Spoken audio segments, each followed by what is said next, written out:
should be going live with the Lessons Learned podcast. And here are our faces for everybody to see. Welcome everybody to the Lessons Learned podcast with myself and Chapelmon. Or should I say Chapelmon and myself? How do you?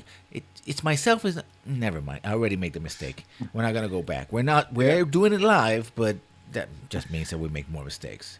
Yep. So I'm this, just like the Unabomber or something today. yeah. And we are going to be talking about later on the show, more the bulk of the show, we're going to be talking about player agency choices, hopefully meaningful choices in video games. That idea came to me when the whole thing about the Cassandra romance or the romance in Assassin's Creed Odyssey came Yeah. up. So I was like, that sounds like a thing we should talk about. And we sort of touched on the subject time to time, but now we're going to try to give it a little bit more go if my second screen actually cooperates. And one thing, if you're watching now and you're wondering what the heck is going on this week, I like to apologize, but like I said in my earlier stream this morning, real life got in the way, and so I couldn't stream Monday and Tuesday as planned. I mean, I wish I did, but I couldn't, so there you go. But there we have it. And I'm trying to, let me see. I'm going to check if we are in fact live. We should be live. Yeah, we are. It's weird. Yes, we are live indeed. It's just that for some reason my second screen is not picking it up, as always. It's weird, but we are in fact live. So we're gonna be talking about that. But before that, we're gonna talk a little bit about news. Open up as it is. There's not a lot of news, but the news that there is, I think it's interesting. Yeah, I mean, it's maybe no news is good news. Well, I suppose so. Let's start. First of all, let's start with the bad news. Get the sort of cleanse our palate with the kind of things, and then we're gonna go to some pretty cool news before we get to the thing. First of all, I think two pieces from Young Yeah. One of them, it's very short news. It's just par for the course for Activision, selling a quote unquote happy face reticle symbol for I think for $2. The only thing that is like, well, this is, I think a couple of years ago this would have been, oh my god, they're doing this, but now it's more like, yeah, this is just more the same. This is just another example of them chopping everything to bits because reasons. Yeah, that's it. So, hey, Activation being Activation. We talked about a lot about it in the past, and we'll probably talk about. In fact, we had last week's podcast, which you can find on my YouTube channel on the Lessons Learned. We talked a lot about Activation. So, yeah, there you go. But that leads. Actually, I'm kind of reminded of a parody game that I played a couple of years ago called, I think it was like DLC Quest, which is it was making fun of DLC in terms of like a game that you had to keep paying to progress. Although this was before like microtransactions were big, so now it would probably be microtransactions. Yeah. Quest. I think one also another one was a loot boxes, loot crates as well, which was just you just opening loot boxes and loot boxes and loot boxes and you got points depending on what you got, right? But it was, I think the gameplay was how little could you spend to get the most rewards, kind of thing. And I am kind of reminded of Microsoft sort of tried doing this with Killer Instincts when it launched on the Xbox One. It's like you can pay, what was it, like $10 for the game, and like you only get like one character, and it's the entire game, but you just only get one character. Or you can pay for like all the characters, or you can pay $60 to have all the characters unlocked, or something like that. I mean, that was disguised as variable pricing. Pay what you can, pay what you want. It's like, but I only get to play with one character, so it's like $10 gives you like the demo, and 60 gives you the or 80 or whatever gives you the full game. It's like, I guess I'll pay for the full game because reasons. Yeah. And other news, sort of news, not really, it's more of a commentary thing the Onion did, but I found it interesting. He did an in-depth cover of the fact that EA is, in fact, and we've known this for a while, EA is not letting BioWare do another KOTOR or any other Star Wars game. I think this story encapsulates a couple of things that I've been watching this week. Again, nothing new, but there's been increasing calls made for Disney to tell EA to go F themselves as far as the Star Wars license is concerned. James Sterling opened the week with his own video on that subject on MLK Day, at least in the US, that's how we call it. It's the sort of thing that I think it's a growing chorus. A couple of points that he brings up is, first of all, the fact that EA basically hasn't done much of anything with the franchise. You know, they put out 2 Battlefront games, which were not...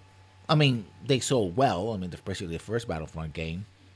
But really were not well received for various reasons, particularly microtransactions and loot crates and messing with, the pacing of the game and all that, and the grind. And of course the fact that I think it was pretty much unfinished when it came out. Mm-hmm. And that it had less features than the original Battlefront and Battlefront 2, right? And people were expecting space battles or starships or whatever. Hey, Anna, how you doing? Welcome to the program. And none of that, nothing was done about that. By the way, Anna, we missed you this morning. There were a couple of choice bits in the in the stream that you would have enjoyed. Maybe you want to catch up on the bots. You were name dropped by me earlier today, just so you know.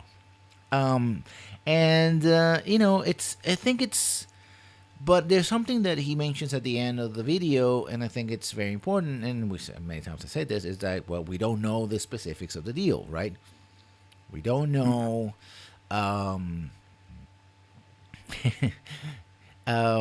we don't know if they're, the clauses, and for example, I'm sure there are probably several clauses, is one of them tries to pull out of the deal early on their specific concessions, they'll have to pay X amount of money, right? It said that the current CEO of EA wasn't happy about taking on the Star Wars franchise, because I guess they wanted to create their own franchises. They don't want to be tied to that. But at the same time, it's still a big cash cow for them. It's almost like a printing machine. If they do it right, and they don't mess up. But they cancel a bunch of single-player games. And also it seems they have been demanding that most of the games, all the games, have Jedi on it for some reason. Which, ironically, if you had a KOTOR 3, you probably have plenty of Jedi on it. But, Of course, my take on that is that KOTOR 2 was...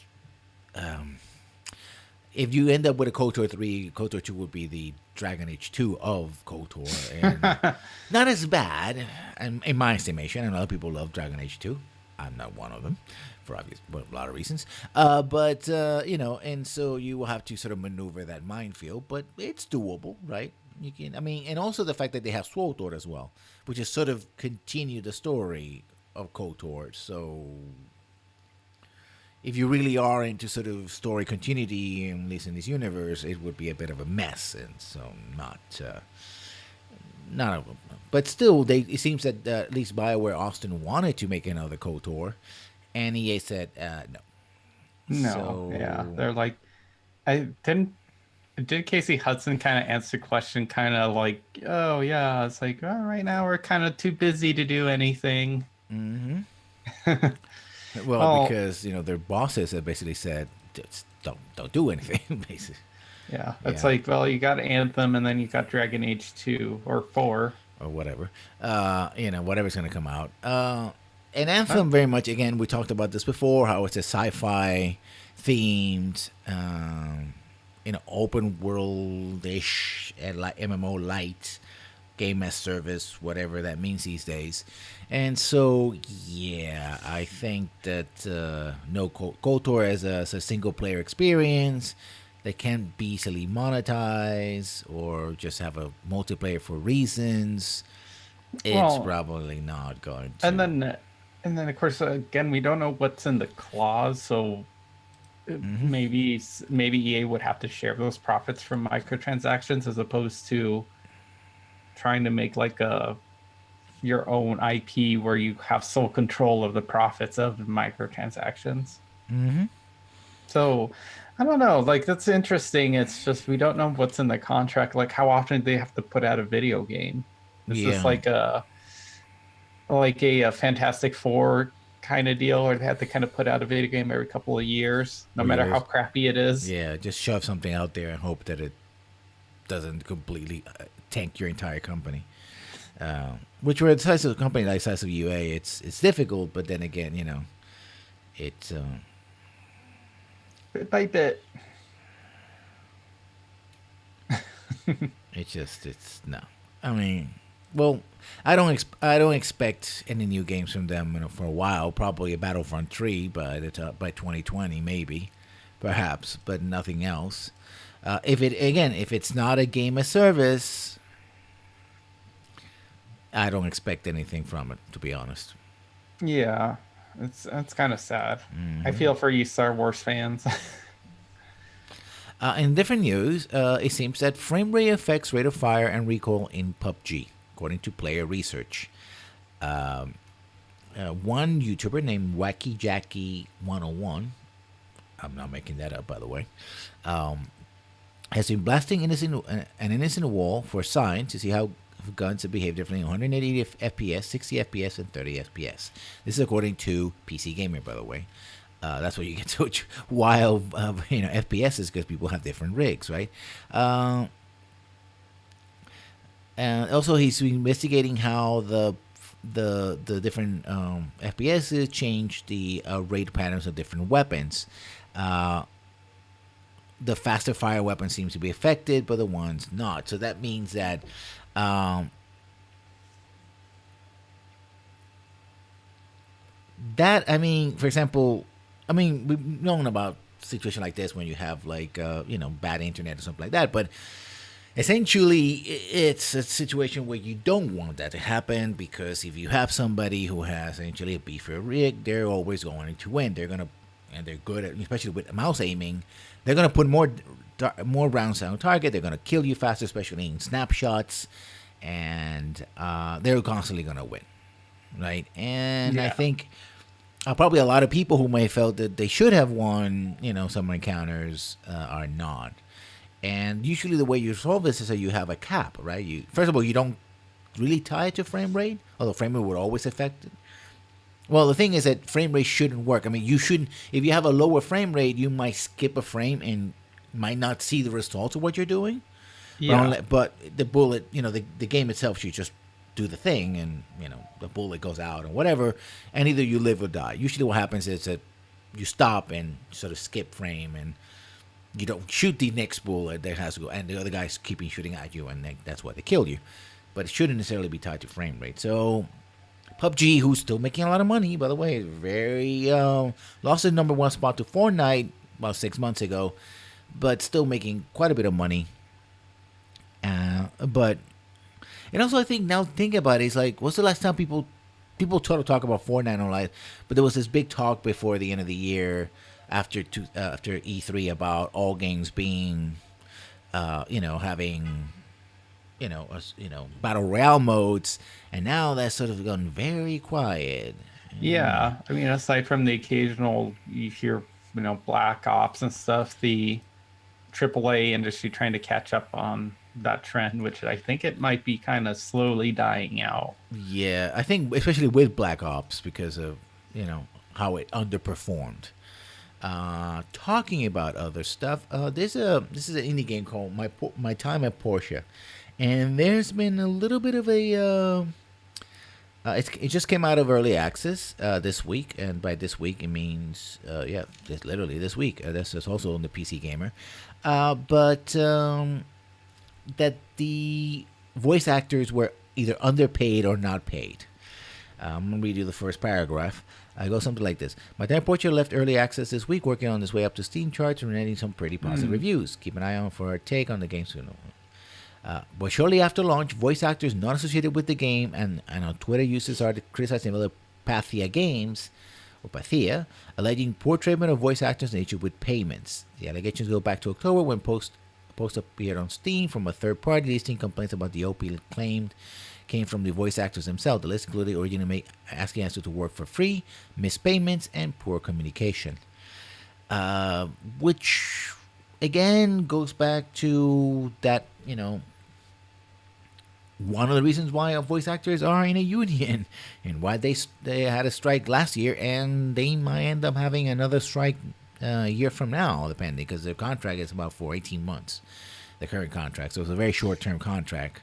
And did that affect any kind of indie studios though? Because is this an indie studio that developed this game? Yeah, there seems to be a small studio. I never heard about Pathia Games before. But I have heard of Team 17 Digital. They're a publisher. Yeah, but I think it's on the studio side. Yeah. According to their statement, this was an oversight issue with one of our designers, but we take the responsibility as a company. We're truly sorry for this issue, and we'll have better oversight in place to make sure this doesn't happen again. We're actively reaching out to the actors, sending any payments we have missed. If you know actors have been missed, please have them contact us as soon as possible. Basically, they were not paying their actors. That seems to be, and now they.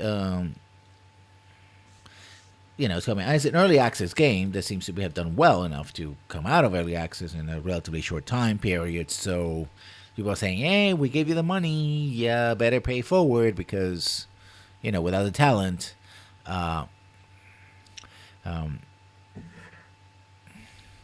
we're still an experienced and ambitious studio and they don't have a solid structure in place to maintain adequate links to our actors and maintenance thereof.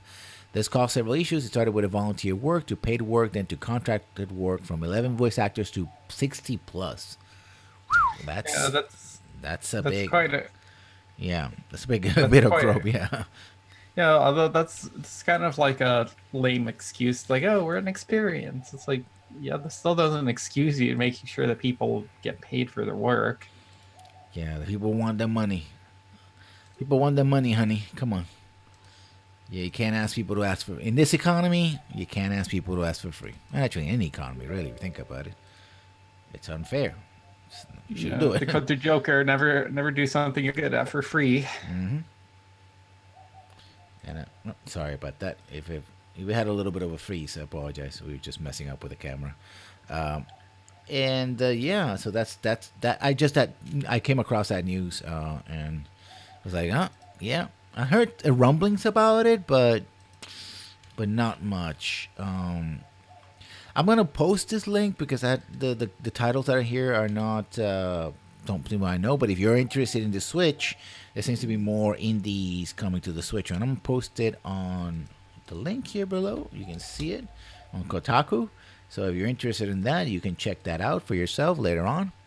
And the one that I want to talk about also is that a developers Eximus have launched a DMCA claim on their own game because apparently their publisher, which according to Jim Sterling's reporting seems to be just one person, although I'm not really sure, didn't pay them. Talk about not paying your employees, right? The publisher put out the game on Steam and didn't give them any amount of money. So then Eximus decided, well, we're gonna have to DMCA our own game until we get either our game back or we get some money. They got the game back, but they haven't seen any money that they're supposedly publisher. It seems to be a one-person publisher. The publisher info source comes... this was originally reported by Sid Alpha. It's since... the studio was Ammo Box Studios. No, yeah, okay. Let me repeat. The Amobox Studios, developers of first-person shooter RTS hybrid game Eximus seizes the front line, file a DMCA takedown strike on Steam against their own game due to the game's publisher, the Game Wall Studios, stealing all sales from the game since it launched into early access.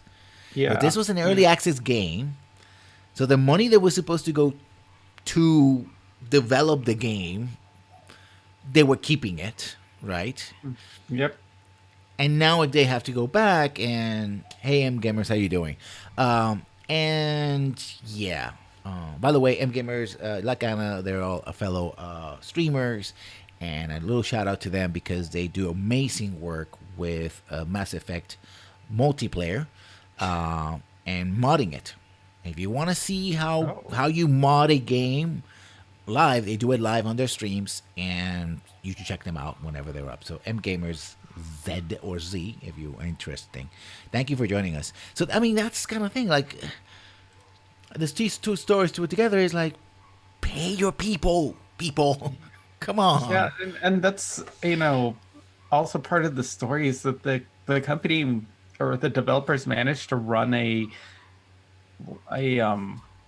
tournament or something without any money. Like they've been working on bug fixes and whatnot, still trying to develop their game without any money. I mean, but love of the game, love of the of the art can only take you so much, right? Yeah. It's not. I mean, come on, man. And a time where AAA studios, particularly, are claiming poverty while pocketing billions, stuff like this. Their tax holes and stuff. Yeah, it's like, oh my god, man. And this is the kind of story that I think when people talk about, oh, I pay money to support so and so, I say, yeah, usually when you're doing kind of thing, you're not really supporting the developers. If it has a publisher, the money goes to the publisher first.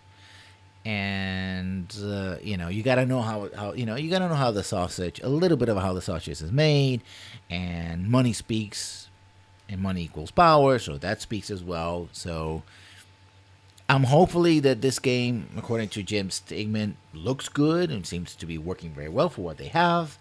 I usually am not for an early access kind of person myself, but in this case, I'm gonna make an exception.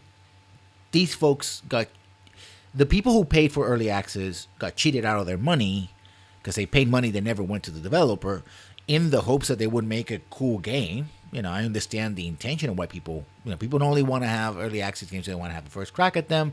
They do really want to support the types of games they like, right? And this is one of the ways to do it. Again, I'm not in favor of it, but I can understand why people do it. So the people who pay money got cheated out of this, and the studio and the developers got cheated out of the money. So, I'm not gonna say go pay it. Just check it out and decide for yourself.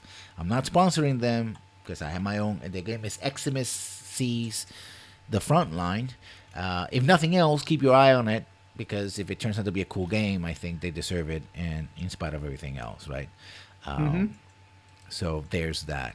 And then we're going to go to the meat of our program today. Well, not before that. The news. The meat of the news, I should say. And that's H Bomber Guy, also known as... Harris, I think his name's Harris. Harry. His name is Harry Brewis. He is a YouTuber. He's been described as a gamer. In fact, he is a political commentator, leftist...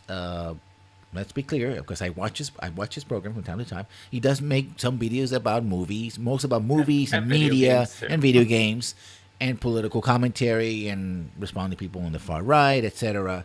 He's subtly on the left. So probably a lot of people will accuse him of being far left. I wouldn't, but let's be honest. If you are watching the algorithms and somebody's making a video about him, somebody say, "Well, far left or lunatic, whatever." So it's in the deep end of politics. So brace yourselves if you want to explore that. But because of it, or in spite of it, H Bomber Guy did a stream in response to a comedian who criticized a British comedian, Graham Linehan, who criticized the expansion of the lottery to include at least one particular, several, but really one particular charity. In other words, in Britain, the money from the lottery goes to different charities, right? One way of sort of the government supporting charities in a way, and that included a charity called Mermaids that was designed to that they support trans kids, right? Children who are define themselves as being trans, and who are who want a support network for themselves and all the things that are happening. This person said that it was Graham's take was that it was a radical misuse of the money, that he was troubled, and in response, H Bomber Guy launched this Fundraiser.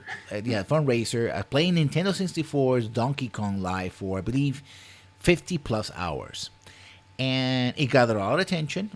People from around the world, and including and John Romero, one of the designers of Doom, jumped in and commented on it.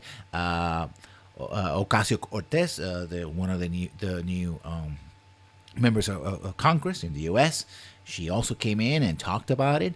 And that is Alexandra Ocasio Cortez, also known as AOC for people who apparently know her. I don't, so I'm not gonna call her that. And he raised over, depending on who you talk, the sources you get, over £270,000, which is well over $300,000 in a 50+ hour stream. So he basically was there all the time, as for party breaks and what have you. So he went over 50 hours, very successful. I don't recommend everybody try to pull a 50+ hour, live stream of anything, because it's gonna be pretty hard. I mean, I tried 24 hours once and I chickened out about hour 7 or so, maybe less, probably hour 5. I somehow managed to get through 24 hours of Mass Effect. Yeah, Andromeda. But that's just the way it works. And so kudos to him. He chose a charity. I'm not going to talk about charities here because we don't really cover politics in this podcast. I mean, we talk about politics of video games, but that's probably the extent of it. So we're not going to do that. But kudos to Harry for doing that.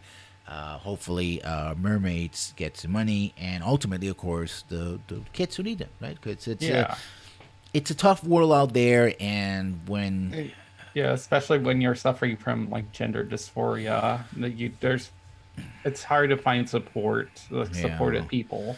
And there's still a lot of comments. I mean, for example, many countries that allow for realignment surgery, they don't allow for that for minors, right? Mm-hmm. Which, again, let's be honest, cisgendered heterosexual guy, I kind of agree with that, because being a kid is difficult enough, and then going through a transition, and I mean, it might be the best for them, but I'm not an expert.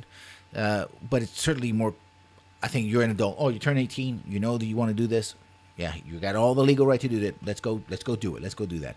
Not everybody who is trans goes through a partial or even total reassignment. And even I read an article recently that not even a lot of people who identify as trans suffer from any significant form of dysphoria. It's a complicated issue, which we're not going to cover here. But I think that kids need to be supported, right? They shouldn't be ostracized. They be supported. See, at the end of the day, even a child who's just going through childhood might decide and might not be suffering any of this, but just needed the right support at the right time. We end up with a better world, and who can complain about that, right? Yeah. So there's that. So now we have plenty of time. Usually we take a little more time talking about other stuff, but we're going to talk about choice in video games. Player agency, choices, the illusion of control, all that wonderful, wonderful things. We're going to get very wonky on this. And I think, and this is a good reason why Chapelmon is here, of course, because I could talk about this for hours and just be blah, blah, blah, blah, blah. I believe in this, blah, blah, blah. I believe in that, because this is what I think about it, blah, blah, blah. So at least I'm going to blah, blah, blah here, but not as much, hopefully. So let's start with a couple of definitions. I mean, what do we, I think the first thing, of course, is what do we mean by player choice? In terms of you being able to make certain options in the game that affect outcomes in said video game. It's usually you get to customize your character, have a say in how your character acts, and what they like, what they don't like, whether some actions that they take is within their character or not. Mhm.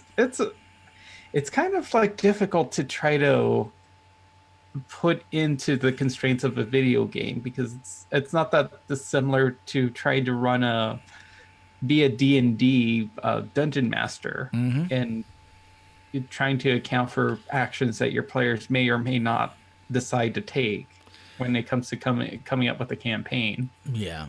I think. Well, first of all, we have to try to step back and go. This is, I still think that Emmy Gamers is here because you have to work with program parameters, right? Hmm. You know,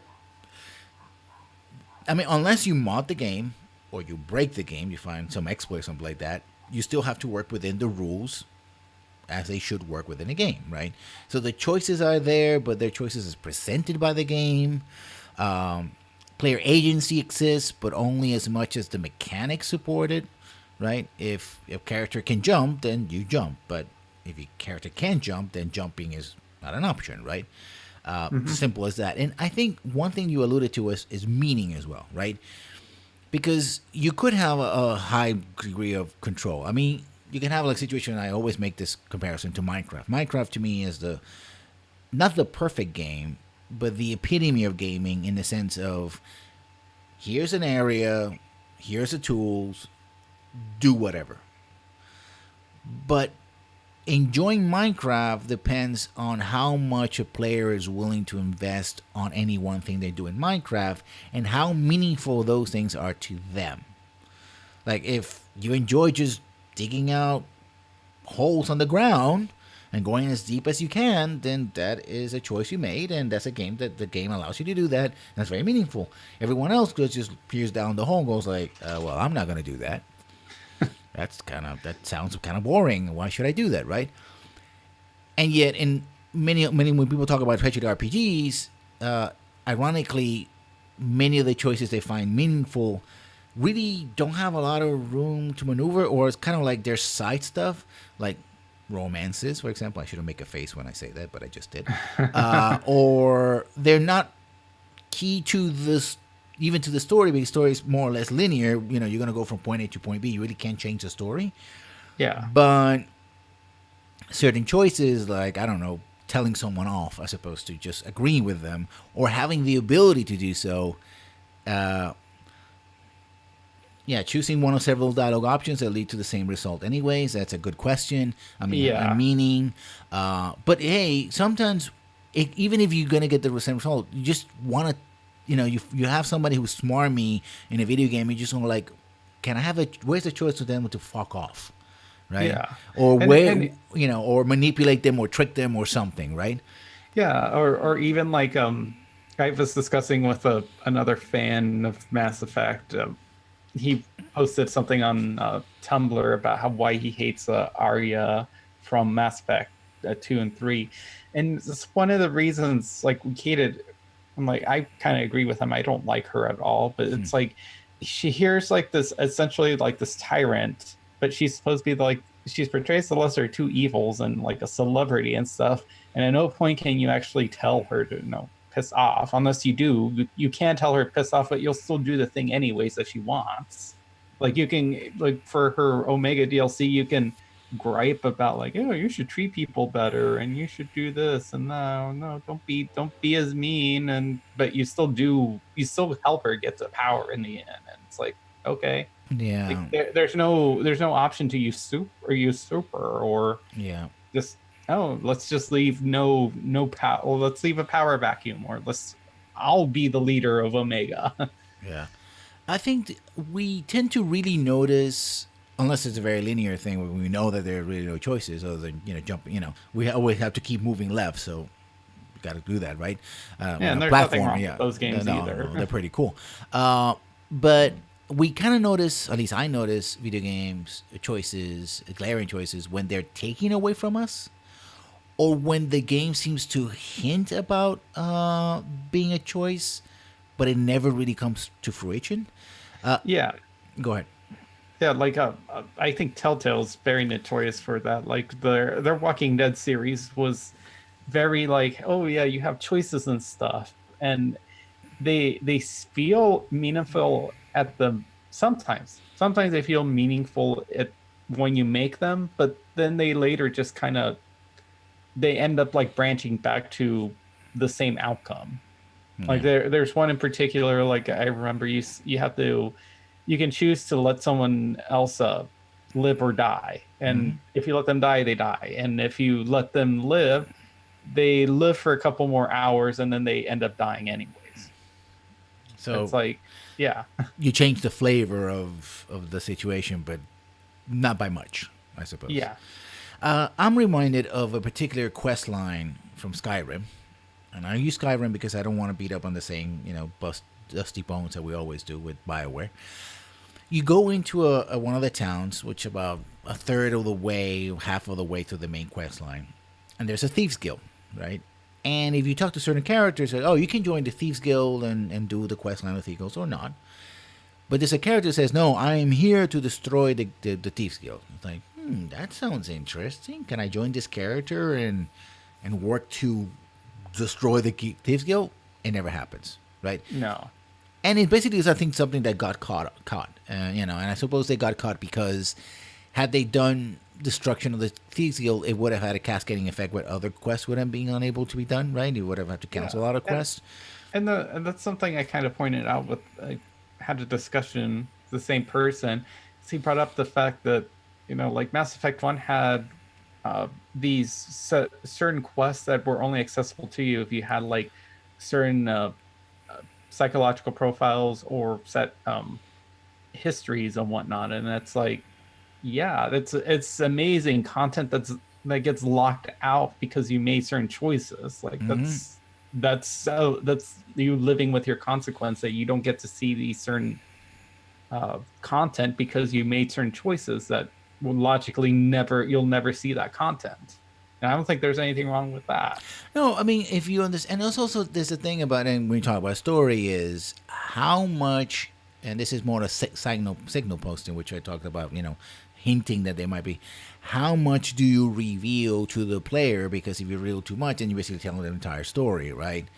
Mm-hmm. And if you, there's a couple of things. First of all, choice you can if you give too many choices, especially when you have a heavy narrative driven game, you could literally break the game. Like I said before, becomes unplayable because they make a choice and then it's like, what we didn't, how do we tie? Oh, you killed that character or you did this thing. In fact, we saw it in the Mass Effect games. Like they have to essentially do a lot of work on Mass Effect 3 to have substitutes for key characters in order to keep the story going, if because they allowed you to, or you could have killed or lost characters earlier, right? You kill Yeah. Rex, there's a substitute for Rex. You kill this other character, there's a substitute for that character, right? Or they had to sort of move the characters away so they wouldn't be killable, right? Mm-hmm. And so the story doesn't derail and the game doesn't fall apart. There's also the fact the story itself kind of doesn't fall apart, right? Because if the implication, if there's a story, unless you do, I don't know, the way Japanese have done some games where they have like 40 different endings, Mm-hmm. but 33 of them kind of are slightly different. Like, Yeah. oh, this is the ending of the I saved the world and the sky is pink as opposed to orange because, it symbolically means that it's a fiery, end and it was, blood filled or whatever. Versus the other one, it's like blue sky because you did all the great things, right? And there's also another thing about it is reward, in that we're conditioned to win games because they're games, and so we're always looking for the most optimal choices, right? I mean, how many times have we made a dialogue chops, as M Gamers brings about?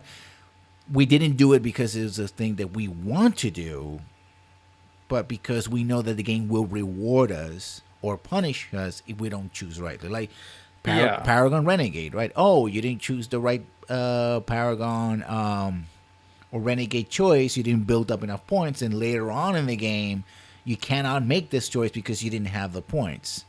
Mm-hmm. So it wasn't really that you made the choice that you said and live with the consequences. More like, no, we created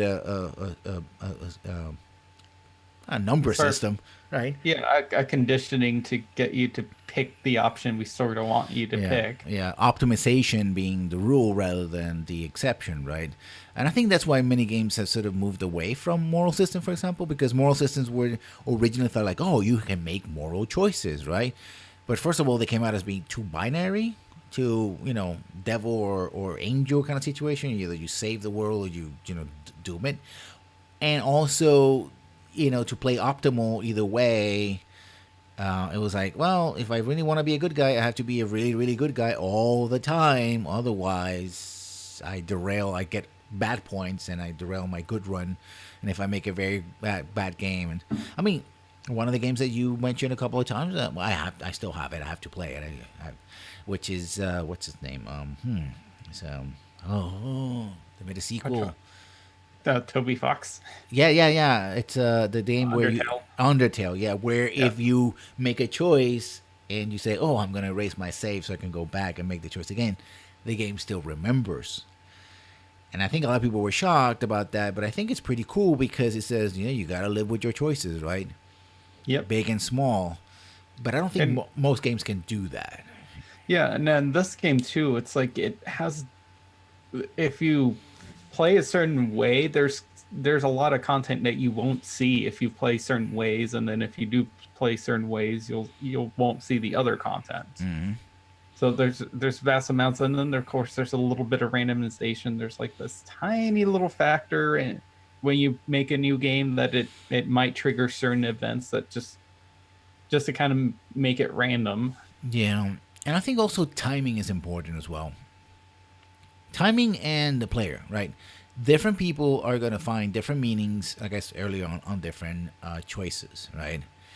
And I think there's another game you talked about, The Circle, right? Mm-hmm. Which is all about that idea of the vision of the designer versus the wants and needs of the player, right? And the player is the one who Yes. goes into it to build. And to make a short story, The Circle is the game slash story of, I hate using the story, but it is a story in a way, of someone who gets the raw build of a game that is unfinished and goes like, well, I'm just gonna do whatever, and encounters characters or their visions of characters. Kind Yeah, of weird. it's actually like it's a game about a game that's in development hell. It's made by someone who's really famous in the video game industry, and he has like followers, like just followers.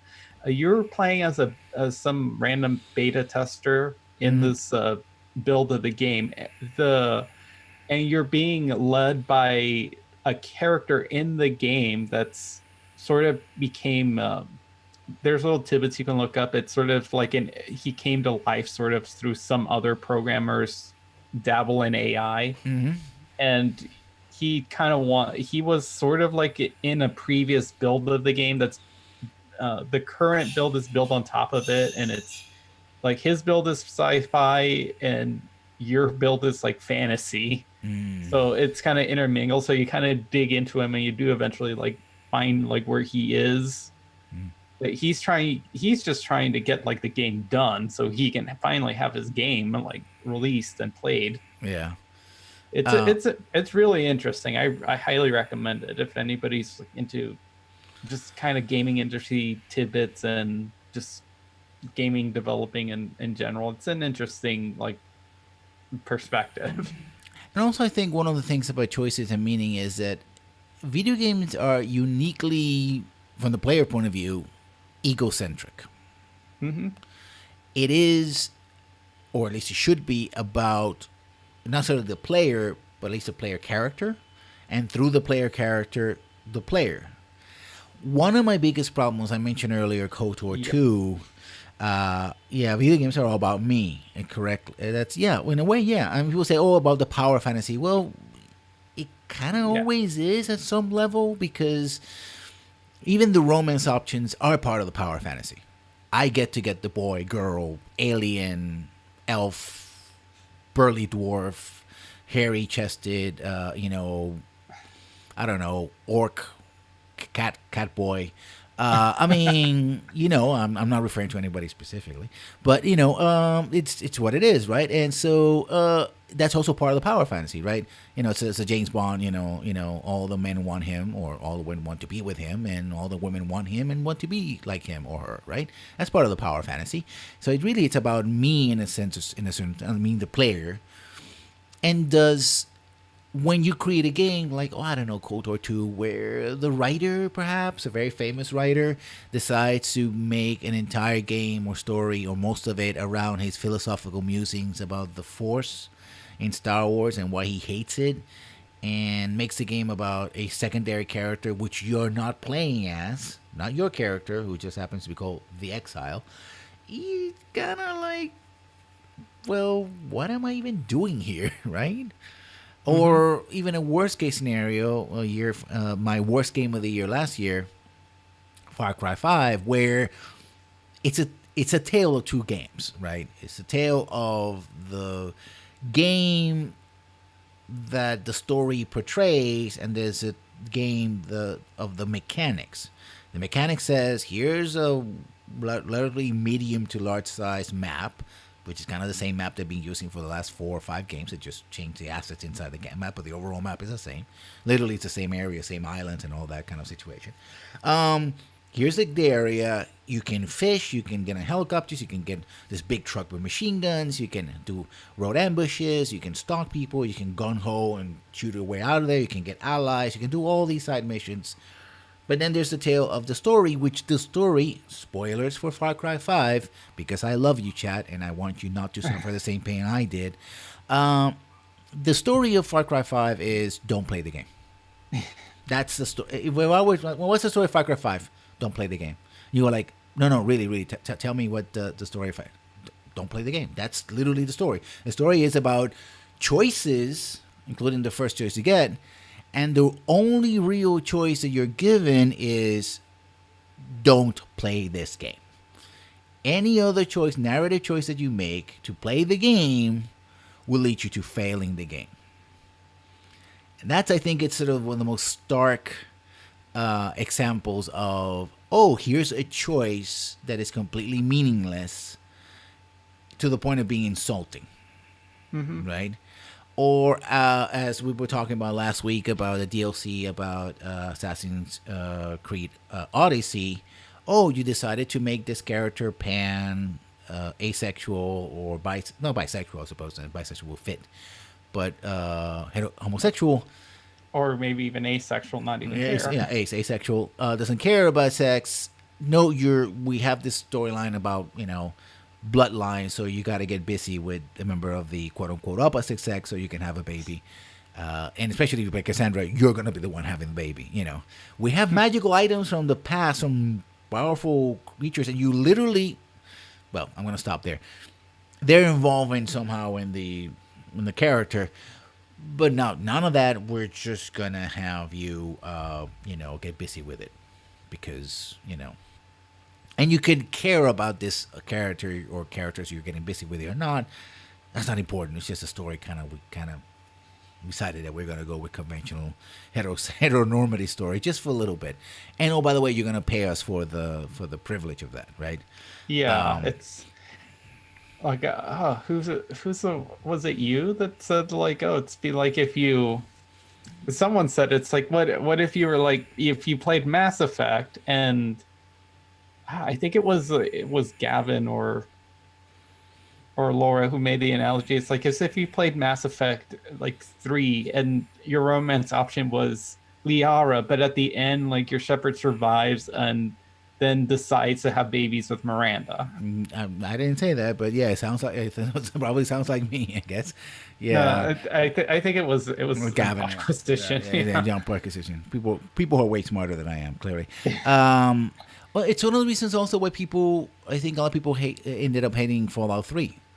And they also talk about in that podcast talk about Fallout 3. It's like, we'd reached the end of the game. Okay. Now, I didn't see it because I tend to, by choice, play a very goody two-shoes kind of person. So, spoilers for what, 12-year-old game right now? you have to go into a chamber who basically you have the choice where in order to save or even damn the world, you're gonna die. Now, in the original build of the game, what would happen was, especially if you're playing a bad guy, but even if you're playing a good guy, you can get these companions, which some of them are immune to radiation. So, especially one particular companion that about a half an hour earlier went through an entire chamber full of radiation just to get a MacGuffin so you can continue the story. But they say to you, no, no, no, I think this is something you should do. There's no way of avoiding that. And a lot of people were upset, like, wait a minute, I should have, again, the choice, the way it was set up is like, I should have the choice to tell one of my companions to either commit suicide because I'm their boss and they murdered and done all these things for me, or because the only thing I have to do is just go into the chamber, press a couple of buttons, which I can yell through the intercom, go like, press the button, and we're done, right? Yeah, and of course, it's either you either go here or someone else who's actually willing to go, who's just some random side character will go in there for you, and she'll die instead. And then there's another character too, another companion who's conditioned to obey somebody who's holding like this literal contract, and who's also immune to radiation. And it's a ghoul, it's a ghoul. It's like, and he won't listen to you. Even though it's been established, he has to do what you tell him to because you have this piece of paper. Yeah, because that's his life code. He basically follows whoever has the contract. And so it's kind of weird, but and usually for evil, quote unquote, evil characters, it also has a karma system and all that. It's like, but that wasn't a problem for me. And we talk about meaning, right? Because it didn't affect the way I play. It's like, okay. But it also combines the fact that your character dies, which means it closed the door on the sandbox, which means if I left all those, quests I didn't do or explored areas I didn't explore, well, you got to either load a save that is about 2 or 3 hours, sooner, or end the game and then ignore the ending of the story, or start again, play the game, do everything else you want, explore the entire map, and then come back to do the story. And in a game which very much had a very open world, I loved the DC Wasteland. It was one of the best open worlds I played into.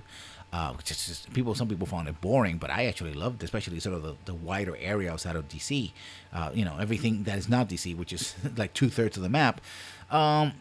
And you can go and explore and get weapons and recruit people and talk to other people and do kind of things that you can detonate a nuke. You can blast a guy from the top of a building so you can see his body tumbling down, decapitated down with a plasma gun. I mean, you can do so much, but at the end it's like, yeah, no. Although, talking about endings, there's another wrinkle to all of this. And I remember when my interview with one of the designers of Shadowrun Hong Kong, and it's called the bottom of the diamond. You can have a situation where, and M-Gamers is probably figuring out what I'm going to talk about, where you have choices at the wrong time. And I think everybody knows what I'm talking about here. Deus Ex and Mass Effect. Particularly Mass Effect. Like, oh, I did all the things up to this point. Let me see what my choices lead to. It's like, no, you have a new choice to make. I'm like, but this doesn't make any sense. What's going on? Yeah, Normandy Henson. You're like, but I did the whole thing. I prepared. I got out of the armies. I killed some people, saved some other people. I did all the things. There comes a point where the best choice is no choice. Because I call it the bottom of the diamond. It's like the top of the diamond, it's just when the game opens up, the middle of the game, and then you go down to the bottom where you have the finale, the climax of the story. And at that point, you're beyond choice. You're gone beyond choice because you're looking forward to the end of the story, particularly the story that you crafted yourself in many ways, or help craft. So it's like, can we just see what it is? And I don't wanna hammer too much on the end in Mass Effect 3 because blah blah blah. I know, but it's one of the many criticisms, and that's not the only game that does it. I think Massive. What was the game? Deus Ex Human Revolution had a similar situation where you're like, oh, you gotta make these choices. I'm like, Why? Oh, because the original game had these choices. It was cool you played the original Deus Ex because it was part of the mystery. You find out what's really going on and the nature of man and all that. But in Human Revolution, it's like, oh, okay. And then it doesn't matter because it's a sequel that happens no matter what choice you make Yeah. anyway. It's like, okay, yeah. I need to play that game. I'm wondering how much they've retconned of like every. I assume they retcon everything, or is it like Invisible War where every option is sort of canon somehow? So yeah, that's another thing. Again, that Invisible War is more of okay. We gave you all these choices. Now we gotta retcon them, fix them somehow. Yeah, that happened, but this, but that happened, but that, but you know, and yeah, I mean it's interesting. There's a lot of challenges to it. I think ultimately it's a sort of offer and response situation where because of the ultimately the illusion of control that video games operate in, and you talked about a more linear games not being a problem, is that it all depends on the setup. It all depends on the premise. If you sell your game with having a lot of choices and having those choices be meaningful both mechanically and narratively, and then they don't pay off, you fail. But if you don't offer a lot of choices to begin with, like no, we're a more linear game. You just play the game, enjoy it as it is, right? And we go from there. Then I don't think that's a problem because people already bought into the premise. So it's like, yeah, Yeah, we know. and although it has to stand on its own. Like a game I played was last year was the Order 1886. The very end, like you have to shoot a guy, and in like freaking loving detail, you have to make your character like hold the gun up to his head and pull the pin on the back of the gun, and then like pull the trigger. It's like like it's just dragged on, Mm-hmm. and I was annoyed that I didn't have the choice to not pull the pin or just let the guy go or just walk away. Mm-hmm. But at the same time I accepted it. That's a personal like choice, but I didn't dock the game any points any further because it was kind of a crap game because it didn't give me a choice because it never sold itself on having choices or dialogue options or branching paths or anything. I knew it was a linear game and that's what it sold itself as. Yeah, and I think another thing is again, if you do go for this, you got to commit to that, right? Mm-hmm. But so I think here's the thing. First, you start with the fact that if you're gonna have choices, you gotta commit to them and to the nature of them, and if you have players that bought into that premise, then you have to commit to them. But ultimately, also you have to have a cutoff point as well, like. And the cutoff point is okay. We reach a point where you made all of your choices. Now we get to see how that came out, and that's one many games, for example, have this sort of, the sort of clip art kind of the end where you're like, oh, you like Dragon Age Origins, for example. Oh, you finish this, and this character lived, and that character died, and that Yeah. this had happened. This it's not a lot, but it's But it, enough to sort of like, yeah, okay, I get it. They had some impact, right? Um, the real problem I think is when you make a franchise like Dragon Age, like Mass Effect, like Deus Ex, where you got to follow up on those choices, and it's like, oh, oh, what do we yeah, go by like percentage? Do we go like 33% choice for Chloe to live? 42% said Marty had to die. Yeah, do you go on that? Um, or just start retconning deaths. Like Ogren was retconned as you can kill him in the first game, but in his follow-up DLC, he's retconned. Anders has a bunch of like variant endings depending on what you do with them, and none of them are true. They're none of them end up being canon. And it's later retcon. Oh, I made up stories and spread rumors about myself to throw people off because reasons. This which he didn't need because he was a Great Warden, but Yeah. which is the whole point of being recruited to the Great Warden. But yeah, Well, and that gets retcon too, because you don't ever have to recruit him to the Great Warrens. You could just send him away when you first meet him, yeah, and that gets retconned yeah, because he's a key character in that game. yeah. I mean, And I think that's one of the things that sort of militates to making direct sequels, especially if you give a lot of players choices. It's like, well, we could give you a lot of choice now, and then having take a hatchet to them later, or we just make this episode kind of generally speaking decide what happened more or less that doesn't conflate with your choices and go with new characters and new situations in the same universe, and it sort of vaguely shapes the overall world, but those choices are contained to that episode or that installment and don't carry over, which is one of the reasons why I think it's one of the selling points of episodic play anyway. Yeah, I'm actually kind of wondering how Dontnod's going to address that in Life is Strange 2, just how that kind of turns out, or if they're just not going to bother referencing it. Yeah, I'll probably let you know at the end of the year. I'm sure at some point it'll be complete and I'll actually buy it. Yeah. So I think that's our take on choices in video games. We'll probably return to this subject because there'll probably be more examples this year and continuing years, and as games become. And this is the thing. It's not really. Ironically, this is not a question of game sophistication per se, because we've gone to the point where we have enough gigabytes and even terabytes. We put as many stories and many variations as possible. It's more of what designers and players are willing to commit to, right? Mm-hmm. And I mean, it also comes down to resources and what can be. Yeah.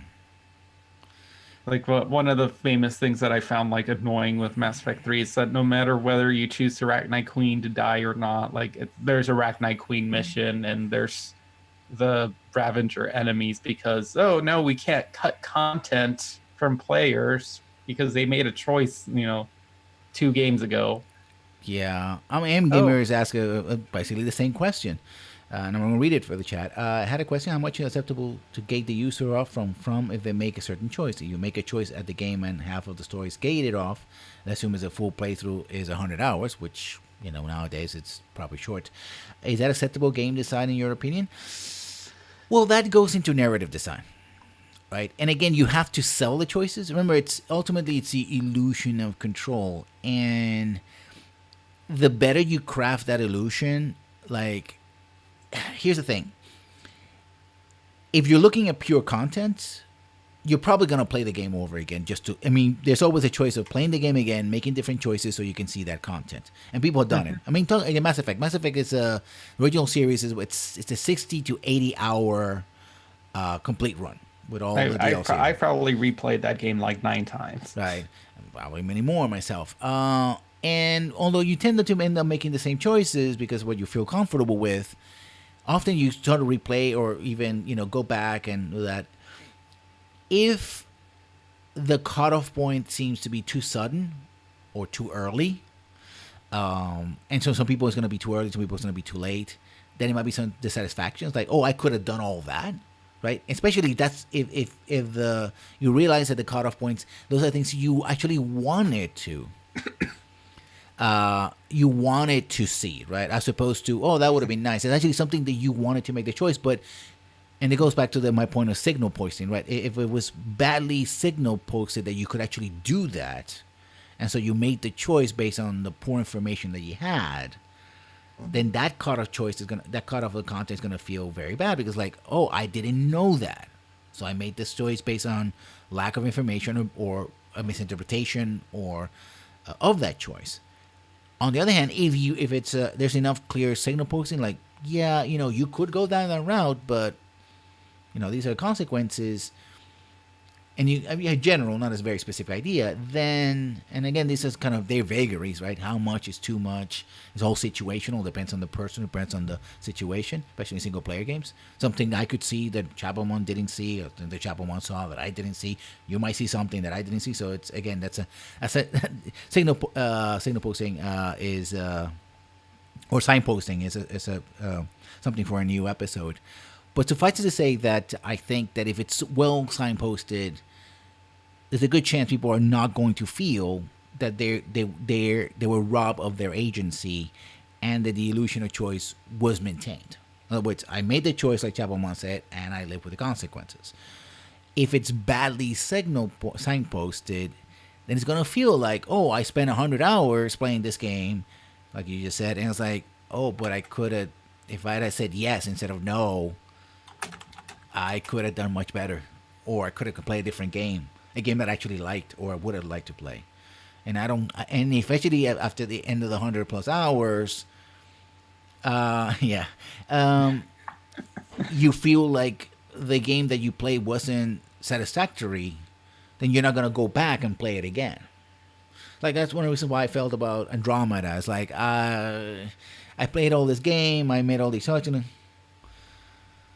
I think I played this game, I made all these choices, and there's a bunch of other things I could have seen, but I don't really care because I didn't find the game that I played satisfy me enough. So again, it's a cross section of signal posting, individual player understanding, delivering of information, and meaning, which can also, again, different people will find different meanings in different things.